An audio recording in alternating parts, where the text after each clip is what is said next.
আসসালামু আলাইকুম। আমন্ত্রণ জানাচ্ছি আমার আজকের পর্বে। আজ আপনাদের সাথে শেয়ার করব শুধুমাত্র একটি ডিম দিয়ে এত মজার রেসিপি তৈরি করা যায়, আপনি তৈরি না করলে বিশ্বাসই করতে পারবেন না। এটাকে বলতে পারেন আপনি একটি ডিম দিয়ে কেক, পিঠা বা বিস্কিট, যেটা বলুন না কেন, খেতে কিন্তু অসাধারণ। চলে আসলাম মূল রেসিপিতে। রেসিপিটি তৈরি করার জন্য এখানে মিক্সিং বোলে আমি নিয়ে নিচ্ছি একটি হাঁসের ডিম। আগে থেকে আমি প্লেটে ভেঙে রেখেছিলাম। যদি ফ্রিজে থাকে আপনারা 30 মিনিট আগে বের করে রাখবেন। দিয়ে দিলাম 1/4 কাপ চিনি। মিষ্টি যে যতটুকু খেতে পছন্দ করেন ততটুকু দিবেন, আমি আমার পছন্দ অনুযায়ী দিয়েছি। চিনিটা দিয়ে একটা হ্যান্ড হুইস দিয়ে খুব ভালো করে ফেটিয়ে নিতে হবে যতক্ষণ না পর্যন্ত চিনিটা মেল্ট না হয়। 1 টেবিল চামচ সয়াবিন তেল দিয়ে দিলাম। খুব ভালো করে আবারও ফেটিয়ে নিয়েছি ডিম আর চিনির মিশ্রণটা।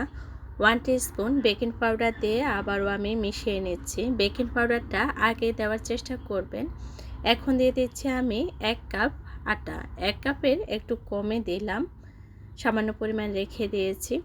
এখন খুব ভালো করে ঘুরিয়ে ঘুরিয়ে আমি ব্যাটারটা তৈরি করব। হ্যান্ড হুইসের ব্যবহারের চেয়ে চামচ ব্যবহার করলে ব্যাটারটা আপনি খুব সহজভাবে তৈরি করতে পারবেন। এই তো দেখতে পাচ্ছেন কিভাবে আমি ব্যাটারটা রেডি করে নিতেছি। চেষ্টা করবেন খুব ভালো করে ফেটিয়ে নিতে, তাহলে কিন্তু পিঠার রেজাল্ট অনেক বেশি ভালো আসবে। রেস্টে রেখে দিলাম 10 থেকে 15 মিনিটের জন্য। ফিরে এসেছি আমি 10 মিনিট পর। এই তো অনেকটা সেট হয়ে গেল ব্যাটারটা।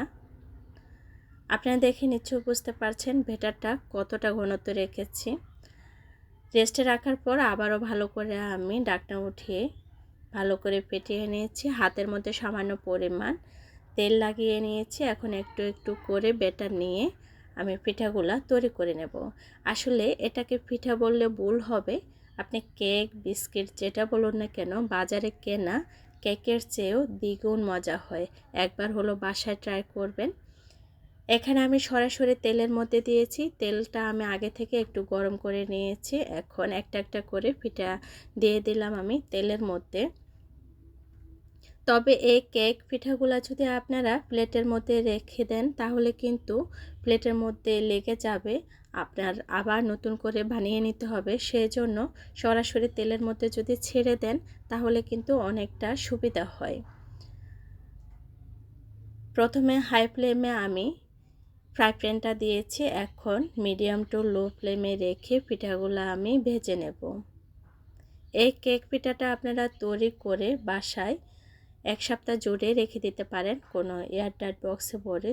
ছোট থেকে বড় সবাই কিন্তু ভীষণ পছন্দ করবে। একবার হলো বাসায় ট্রাই করবেন। আসলে আপনি যদি বাসায় ট্রাই না করেন বুঝতে পারবেন না এটার টেস্ট কতটা ভালো আসে। আমি জানি না এখনো পর্যন্ত আমার কোনো প্রিয় ভাই বোনেরা আমার আজকের এই রেসিপিটি দেখতেছেন কিনা। যদি কেউ দেখে থাকেন তাহলে প্লিজ ভিডিওতে একটা লাইক দিতে ভুলবেন না। আপনি যদি মনে করেন আমার চ্যানেলটি সাবস্ক্রাইব করার যোগ্য, তাহলে অবশ্যই চ্যানেলটি সাবস্ক্রাইব করে চ্যানেলের সাথে থেকে যাবেন সহজ রেসিপি পাওয়ার জন্য। এই তো কেকগুলো আমি চুলার আঁচ কেমন রেখেছি আপনাদেরকে সরাসরি দেখিয়ে দিলাম। মিডিয়াম টু লো ফ্লেমে রেখে আমি কেক পিঠাগুলা ভাজিয়ে নিতেছি এপিট ওপিট করে। যখন গোল্ডেন ব্রাউন কালার চলে আসবে তখন নামিয়ে নেব। আপনারা আপনাদের পছন্দের কালার করে নামিয়ে নেবেন। তবে হাই ফ্লেমে যদি ভাজা যাবে না, যদি একেবারে বাড়িয়ে দেন চুলার আঁচ, উপরে কালার এসে যাবে, ভিতরে কিন্তু কাঁচা থেকে যাবে, খেতে মোটেও ভালো লাগবে না। এপিট ওপিট করে আমি কেক পিঠাগুলা তৈরি করে নিতেছি। আমার প্রিয় ভাই বোনেরা, আঙ্কেল আন্টিরা অনেকে আমার রেসিপিগুলো দেখেন, তবে একটা লাইক দিতে ভুলে যান। আমি তাদের উদ্দেশ্যে বলছি, প্লিজ আপনি যদি লাইক দিয়ে না থাকেন তাহলে এক্ষুনি একটা আপনার মূল্যবান লাইক দিয়ে দেন। আপনার একটি লাইকে পারে আমার ভিডিওটি আরও কয়েকজন প্রিয় আপু ভাইয়াদের, আঙ্কেল আন্টিদের সামনে পৌঁছাতে।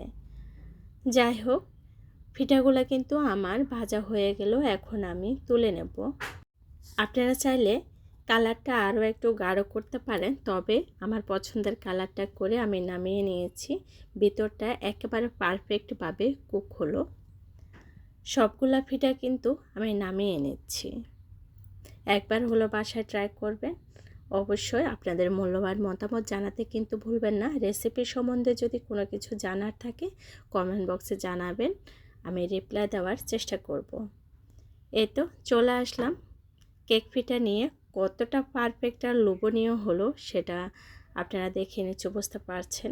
উপরে অনেকটা ক্রিস্পি থাকে, ভিতরে থাকে একেবারে সফট। এটা একেবারে কেকের মতো খেতে।